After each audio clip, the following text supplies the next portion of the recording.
Buenos días, pequeño. Despierta, despierta. ¿Cómo estás? Hoy es un bonito día y yo te amo.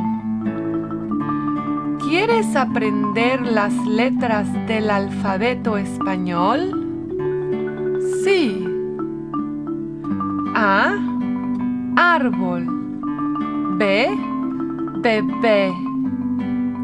C. Cuadro. Ch. Charro. D. Dedo. E. Elefante. F.